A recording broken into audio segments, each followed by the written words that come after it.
सहनाववतु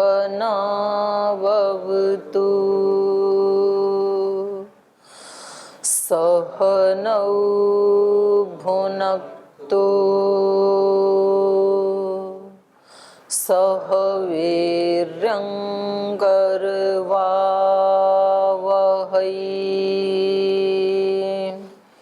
तेजस्विनावधीतमस्तु मा विद्विषावहै। ओम शांति शांति शांति।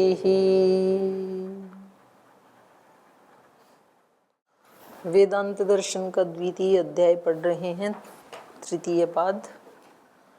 और यहाँ प्रसंग है आत्मा का परिमाण क्या है, विभू परिमाण वाला है, मध्यम परिमाण वाला है या अणु परिमाण वाला है। तो अब तक के सूत्रों से ये सिद्ध किया कि वो सूक्ष्म अणु परिमाण वाला है। तो ऊपर इन्होंने बताया था पृथक उपदेशात, जैसे पिछले सूत्र में बताया ना इन्होंने, तथा च दर्शयति, शास्त्र भी वैसा ही दर्शाते हैं कि ये कैसा है, सूक्ष्म है और सूक्ष्म होते हुए पूरे शरीर में व्याप्त है उसकी चेतना। और ये बात अलग से भी उपदेश किया गया है, जैसे कौशिक की आदि ब्राह्मण में भी प्रज्ञया शरीरम समारुह्य, प्रज्ञा के द्वारा, प्रज्ञानम प्रज्ञा तेन प्रज्ञया, तो प्रज्ञानेन स्व चैतन्य गुणेन आत्मा शरीरम अभिप्रविश्य तिष्ठति। क्योंकि पीछे पूर्व पक्षी का ये कहना था ना कि यदि वो एक स्थान में रहे, सूक्ष्म है तो एक देशी होगा, एक देशी होगा तो पूरे शरीर को कैसे चलाएगा, हाथ पैर आदि में क्रिया कैसे होगी, बुद्धि आदि में, ज्ञानेंद्रियों में, कर्मेंद्रियों में क्रिया कैसे होगी। तो इसलिए कह रहे हैं कि ये तो सिद्ध है, वो एक जगह में रहता हुआ भी सब इंद्रियों को क्रियाओं में प्रवृत्त कर देता है। तो इसका प्रमाण भी दिया कौशिक की ब्राह्मण का कि वो तो शरीर में प्रवेश ही कैसे करता है, प्रज्ञया, अपनी चेतना से, स्व चैतन्य गुणेन आत्मा शरीरम अभिप्रविश्य तिष्ठति। यद्यपि ये गौण रूप से कथन है, क्योंकि आत्मा कोई ऐसा कोई स्थूल द्रव्य नहीं है कि जिसमें आप गुण और गुणी को अलग कर सकें। तो ये कहने के लिए है कि स्व चैतन्य गुणेन, अपने चेतन गुण में आरूढ़ होकर के वो प्रवेश करता है। तो इस कथन से क्या आभासित हो रहा है कि चैतन्य गुण एक अलग है और चैतन्य गुण वाला अलग है जो प्रवेश करता है, जबकि ऐसा नहीं है। आत्मा स्वयं ही क्या है, चैतन्य स्वरूप ही है, वो उसका स्वरूप ही है वो। तो गुण रूप से ऐसे कह देते हैं। तो कहा तस्मात् स्वगुण द्वारेण प्रवृत्ति, अपना उसका जो गुण है चैतन्य, उसके द्वारा ही उसकी प्रवृत्ति होती है। सार्वदेशी की शरीरे अणोरपि सत आत्मन संभवती, और ये उसकी प्रवृत्ति कैसी है, शरीरे सार्वदेशी की, शरीर के सभी देशों में, अंग प्रत्यंग में वो चेतना व्याप्त है। तो ये अणु होते हुए भी, रणो अणो अपि सत आत्मन संभवती, आत्मा को अणु परिमाण वाला माने तो भी कोई दोष नहीं आएगा। सब क्रिया प्रतिक्रिया, सब इंद्रियों की प्रवृत्तियां सब होती रहेंगी। तो इसमें पूर्व पक्षी शंका करते हैं, शंकते तद्गुण सारत्वात्तु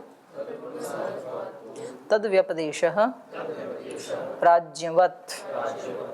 कह रहे हैं ये जो उसका गुण है तद्गुण, कौन सा गुण, ज्ञान रूपी गुण या चेतना रूपी जो गुण है, ये सारत्वात्, ये तो आत्मा का सार है। सार कहते हैं जो प्रधान तत्व होता है। कहते हैं ना भाई ये तो इस औषधि का सार तत्व है, तो मतलब प्रधान तत्व है, ये इस व्यक्ति के जीवन का ये सार तत्व है, तो मतलब उसके जीवन का कोई प्रधान कार्य है। तो ऐसे ही कहा तद्गुण सारत्वात्, ये जो ज्ञान गुण है ये तो आत्मा का सार होने से, उसका प्रधान गुण होने से, सारत्वात् तो तद व्यपदेश, वो उसका प्रधान गुण है चैतन्य या ज्ञान, तो इसलिए ही तद व्यपदेश है। तद व्यपदेश है मतलब अणु का व्यपदेश जो किया है वो इसके गुण के कारण ही किया है, आत्मा के गुण के कारण ही। कैसे? प्राज्ञवत, प्राज्ञ के समान। तो प्राज्ञ के समान कैसे, वो भाष्य में बता ही रहे हैं।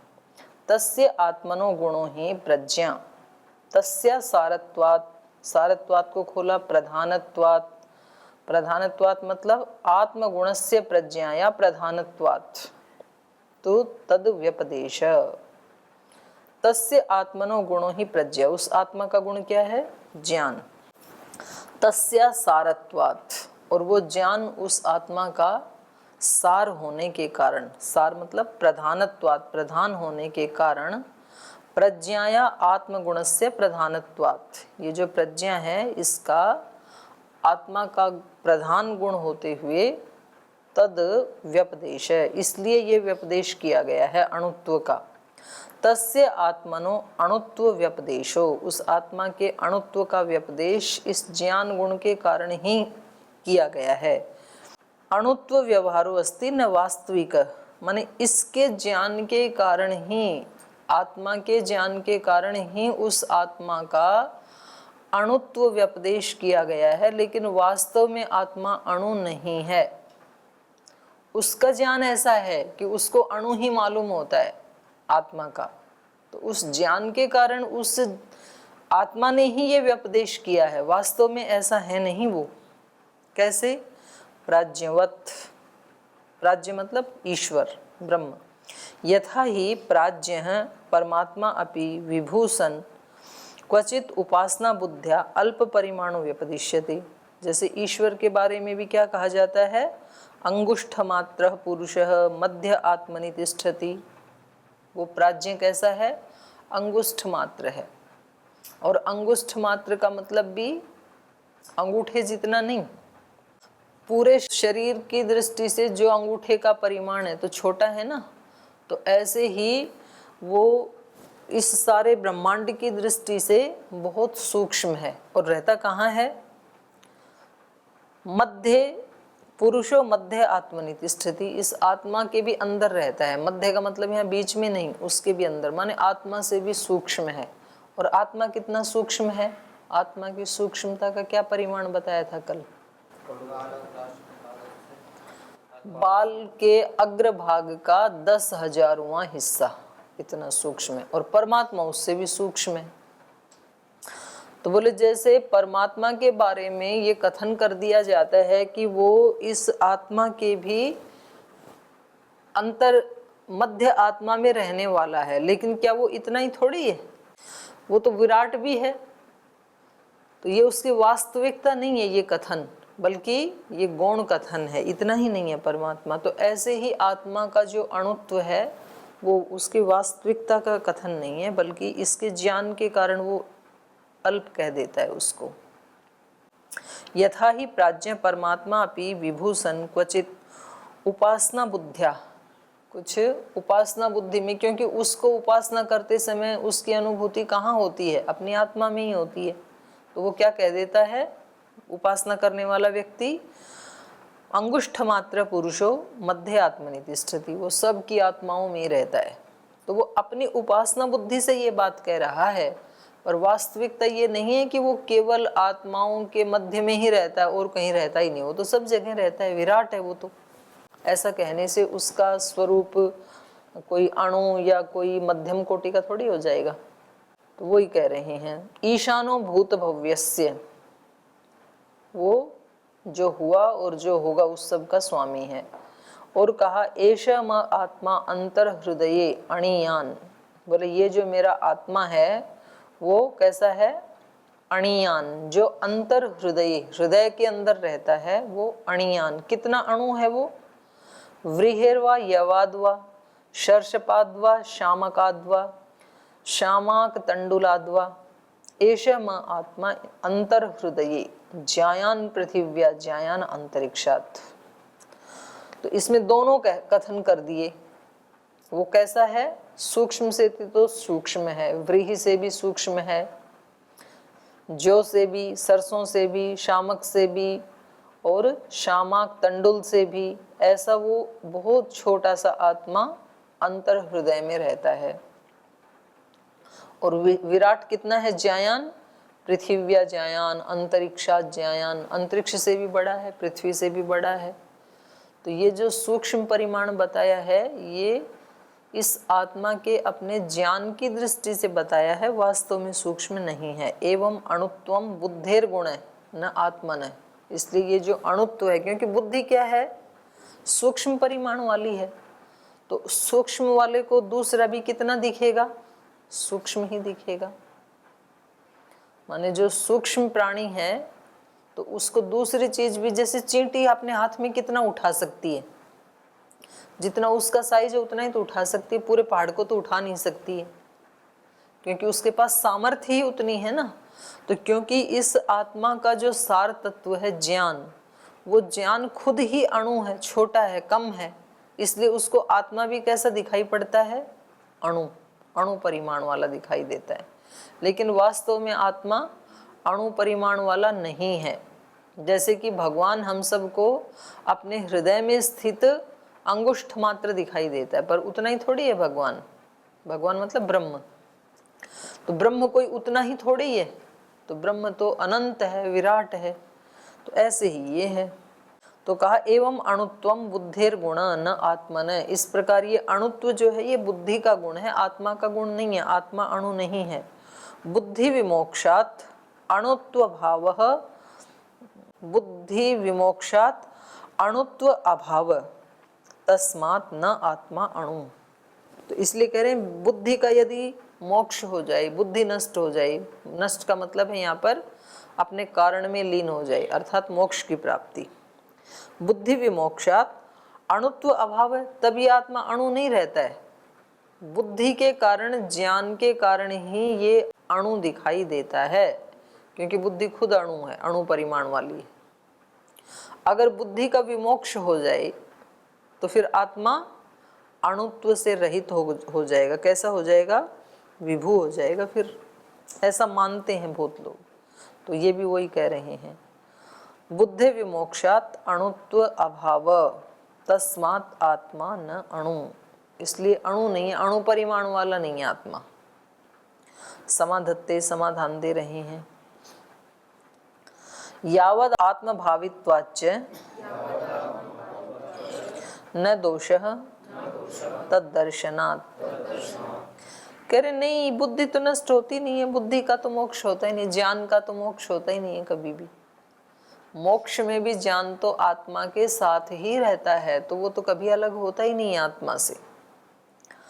ज्ञान कैसा है? यावद आत्मभावी।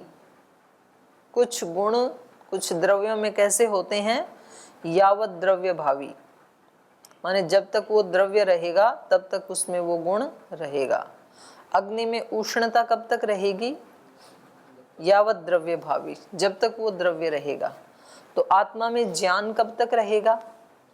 यावद द्रव्य भावी, जब तक आत्मा रहेगा। आत्मा कब तक रहेगा? सदा रहेगा, क्योंकि वो तो नित्य है, वो पूर्व पक्षी ने भी माना है।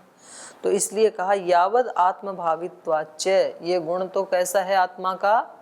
यावद द्रव्य भावित्वात्, जब तक आत्मा रहेगा तब तक रहेगा। इसलिए ज्ञान का मोक्ष तो होगा ही नहीं। इन्होंने क्या कहा था? यदि ज्ञान का मोक्ष हो जाए तो आत्मा का अणुत्व नष्ट हो जाएगा, वो विभू हो जाएगा। फिर तो बोले नहीं, वो तो कभी नष्ट होगा ही नहीं। न दोषः तद्दर्शनात्, इसलिए ये दोष नहीं आएगा कि वो अणुत्व से रहित हो जाए। यावद आत्मभावित्वाच्च न दोषः, जब तक आत्मा रहेगा तब तक वो बुद्धि से युक्त ही रहेगा। सत्यम बुद्धि तस्य आत्मनो गुणो अस्ति। ये सच है कि बुद्धि या ज्ञान उस आत्मा का ही गुण है, किंतु गुणो ही यावद आत्मभावी भवति। लेकिन ये जो ज्ञान गुण है ये तो यावत द्रव्य भावी है, जब तक आत्मा रहेगा उसके साथ ही रहेगा वो मोक्ष में भी। यावत खलु वस्तुनः आत्मा स्वरूपम भवति तावत तस्य गुणेनपि भवितव्यमेव।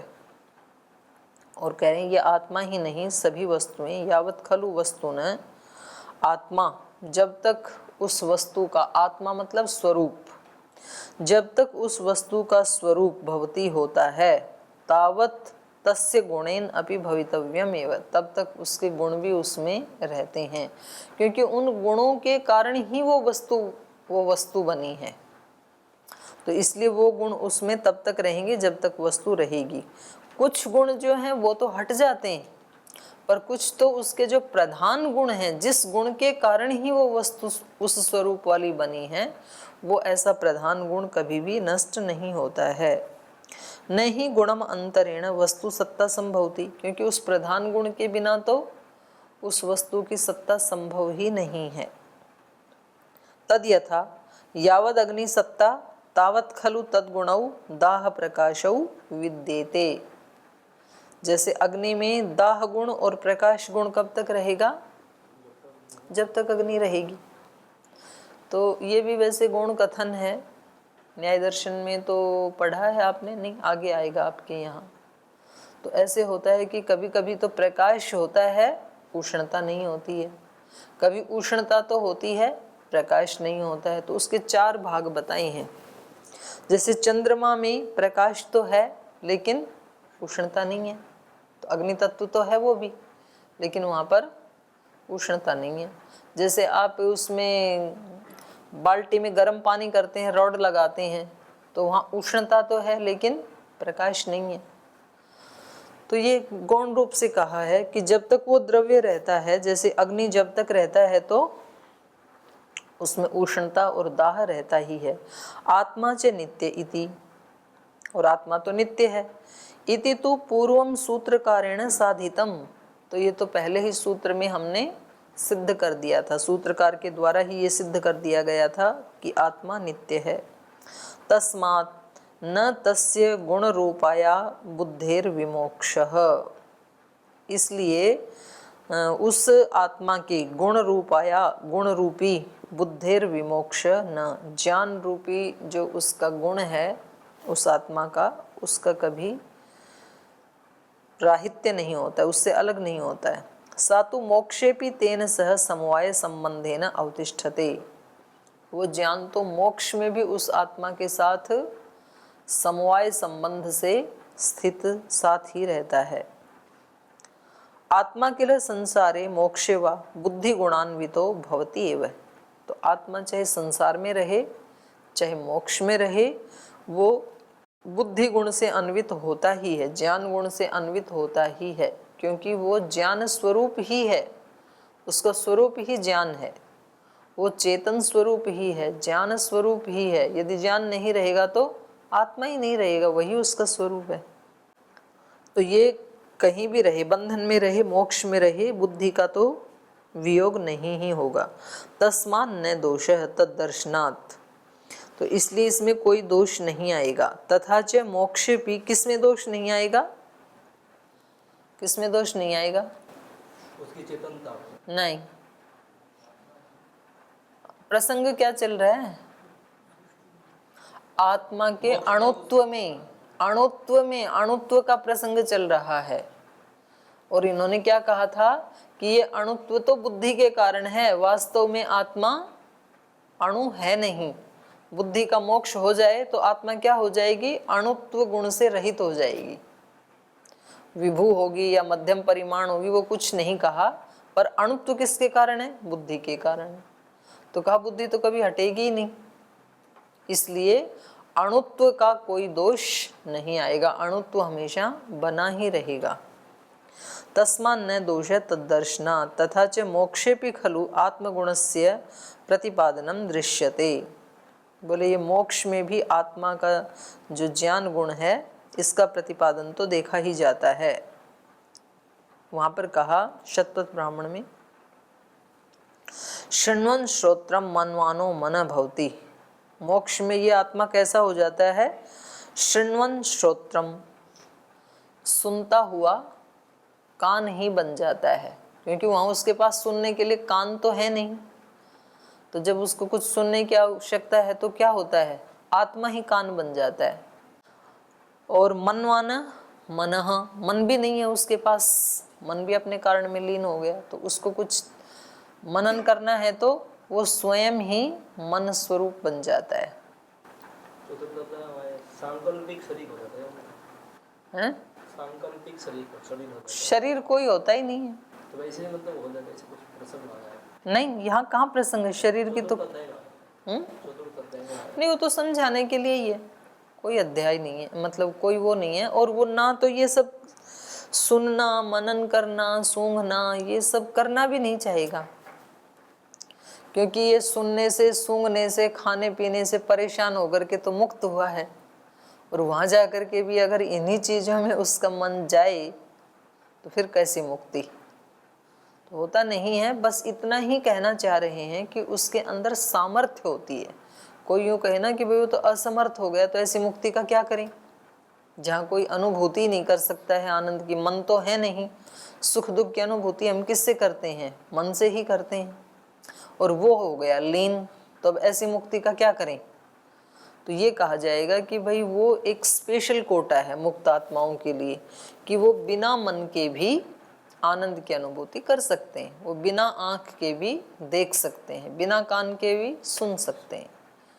और ये देवताओं में ये जो फैसिलिटी है ये मिल जाती है तेजस शरीर से। उनका शरीर तो होता है लेकिन पार्थिव नहीं होता है, तो वो तेजस शरीर से भी पार्थिव शरीर वाले सारे भोग भोग सकते हैं। सुविधा है, कोई भी देवता बन जाओ उसको वही मिल जाएगा शरीर। मोक्ष में भी ये एक स्पेशल सुविधा है। जो मुक्त होगा वो अमीर गरीब बड़ा छोटा कोई भी आत्मा हो सकता है, उसको वो सुविधा मिलेगी। तो ऐसे होते हैं ना, कोटा होते हैं लोक में भी, तो ऐसे सृष्टि में भी। तो मोक्ष में भी ये आत्मा ज्ञान गुण से रहित नहीं होता है। ज्ञान होगा तभी तो ईश्वर के भी आनंद की अनुभूति ज्ञान से ही तो कर पाएगा। ज्ञान ही नहीं है तो फिर तो बेहोश होना और मुक्त होना एक ही जैसा हो गया। तो इसलिए कह रहे हैं शृण्वन् श्रोत्रम मनवानो मन भवति। और कहा एष आत्मा अपहत पापमा विजरो विमृत्यु विशोको विजिगित्सो अपिपास सत्य काम है सत्य संकल्प। ये छांदोग्य उपनिषद का है। तो ये आत्मा कैसा है?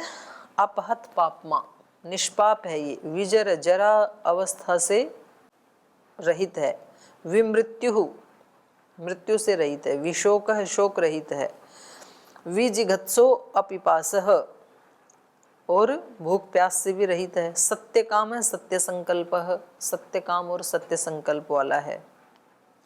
ये छांदोग्य में कहा। और उसमें आगे कहा एवं एव एष संप्रसादो अस्मात् शरीरात् समुत्थाय परम ज्योति उपसंपद्य स्वेन रूपेण अभिनिष्पद्यते स उत्तम पुरुषः। तो संप्रसाद का मतलब है जीव। ये पहले भी आया ना उदाहरण, ये जो जीवात्मा है ये अस्मात् शरीरात् समुत्थाय, इस शरीर से बाहर निकल करके, निष्क्रमण करके, परम ज्योति उपसंपद्य, उस परम ज्योति से मिल करके, युक्त होकर के, स्वेन रूपेण अभिनिष्पद्यते, वास्तव में अपने स्वरूप से युक्त होता है। जब तक उस ज्योति से नहीं मिला तब तक ये अपने वास्तविक स्वरूप में नहीं है, किसी भ्रमित स्वरूप में है, दूसरे के स्वरूप में है। इसका अपना वास्तविक स्वरूप क्या है? जब ये उस परम ज्योति से मिल जाता है तब ही ये अपने निज रूप से निष्पन्न होता है, संपन्न होता है। स उत्तमः पुरुष, उसी को उत्तम पुरुष कहा। स तत्र पर्येति जक्षन् क्रीडन् अथ यो वेद इदं जिघ्राणीति स आत्मा गंधाय घ्राणम अथ मनसा एतान कामान पश्यन् रमते। तो कहा कि ये जो उत्तम पुरुष है स तत्र पर्येति, तो ये करता क्या है? मोक्ष में घूमता रहता है ईश्वर के उसमें, इधर उधर, जहाँ कहीं इसको जाना हो, रुकना हो तो रुक जाता है, घूमना है तो घूमता रहता है। पर्येति। जक्षण खाता हुआ, क्रीडन खेलता हुआ, और भी जो भी इसको करना है, माने इसके अंदर ये सारी सामर्थ्य होती हैं। खाना चाहे खा सकता है, बिना मुंह के खा सकता है, बिना हाथों के खा सकता है, बिना आमाशय के खा सकता है, बिना आंत के खा सकता है। तो इसमें सामर्थ्य है। क्रीडन, हाथ पैर के बिना क्रीड़ा कर सकता है। तो ये सब क्रियाएं करने की सामर्थ्य है इसमें। अथ यो वेद इदम जिघ्राणी इति, बोलिए आत्मा है क्या? बोले अभी जो हम शरीरों में हैं और हमें जो ये इच्छा होती है, इदम जिघ्राणी, मैं इस चीज़ को सूंघूं, स आत्मा, वो आत्मा है जिसमें ये कामना होती है कि मैं इस चीज़ को सूंघूं, इसको जानूं, इसको देखूं, इसको सुनूं। ये क्या है? आत्मा का लक्षण है, चिन्ह है। स आत्मा गंधाय घ्राणम, और वो जब कहता है ना कि मैं सूंघूं, तो उसके सूंघने के लिए प्रकृति ने साधन दे रखा है। क्या है? घ्राण, उसको घ्राण दे रखा है। स आत्मा गंधाय घ्राणम, अथ ऐसे डॉट डॉट कर दिए, तो देखने के लिए आँख है, रस लेने के लिए रसना, ऐसे। मनसा एतान कामान पश्यन रमते, तो स्थूल चीजें मोक्ष में तो है नहीं, और जब वो चाहता है कि मैं इस चीज को सूंघूं या देखूं, तो मनसा एतान, मनसा मतलब ज्ञान से, वो ज्ञान ही तो एक साधन है वहां उसके पास, मन रूपी यंत्र तो है नहीं। तो मनसा का मतलब है ज्ञानेन, ज्ञान से ही एतान कामान पश्यन रमत, इन सब कामनाओं को देखता हुआ, माने उनकी पूर्ति करता हुआ, रमते, रमण करता है मोक्ष में। तस्मात् मोक्षेपि आत्मगुणस्य बुद्धे वर्तमानत्वात् न बुद्धि विमोक्षः, तो इसलिए कह रहे हैं मोक्ष में भी आत्मा का जो बुद्धि रूपी गुण है, इसके वर्तमान रहने से, इसके उपस्थित रहने से, न बुद्धे विमोक्षः, ज्ञान का कभी मोक्ष होता है, ज्ञान कभी हटता ही नहीं है। तस्य यावत् आत्मभावित्वात्, क्योंकि ये ज्ञान कब तक रहेगा? जब तक आत्मा रहेगा, यावत् द्रव्य भावी है ये ज्ञान। अतः आत्मनो अणुत्व प्रतिषेधे बुद्धे अणुधर्म इति हेतु प्रदर्शनम तु हेत्वाभास इति। इसलिए जो 29 नंबर सूत्र में पूर्व पक्षी ने ये हेतु दिया था कि इस ज्ञान के कारण ही ये आत्मा का अणुत्व दिखाई देता है, वास्तव में आत्मा अणु नहीं है, ये जो हेतु दिया था ये कैसा है? हेत्वाभास है। आत्मनो अणुत्व प्रतिषेधे, आत्मा के अणुत्व के प्रतिषेध में, कि आत्मा वास्तव में अणु नहीं है, उन्होंने क्या कहा था? बुद्धे अणुधर्म इति, बुद्धि की ही जो अणुधर्मिता दिखाई थी, और वो जो हेतु दिया था वो कैसा है? हेत्वाभास एव, वो हेत्वाभास ही है। तो ये ज्ञान उसमें रहता ही है, और समय आने पर वो अभिव्यक्त हो जाता है। मतलब ये यदि यूं कहें, पूर्व पक्षी ये कहें कि भाई आप तो कह रहे हो कि मोक्ष में भी ज्ञान बना रहता है, ज्ञान तो सुषुप्ति में ही हट जाता है, आत्मा में कहाँ ज्ञान रहता है? सुषुप्ति में वो कहाँ पड़ा है, कौन सी मक्खी चींटी उसके शरीर पे चढ़ रही है, तो उसको ज्ञान थोड़ी होता है। तो वो तो सुषुप्ति अवस्था में ज्ञान से अलग हो जाता है, प्रलय अवस्था में ज्ञान से रहित हो जाता है। प्रलय में वो कहाँ है, किस हाल में है, उसको कुछ नहीं पता है। यदि हमें पता होता तो हम अभी बता देते कि प्रलय अवस्था में ऐसी स्थिति थी। यदि हमें निद्रा अवस्था का, सुषुप्ति का पता होता तो हम बता देते, हमें तो पता ही नहीं होता है। एक बार सोए तब का तो पता है, उसके बाद तो 4 बजे का ही पता है। तो बीच में क्या हुआ, कहाँ गए, क्या घटित हुआ, कुछ नहीं पता है।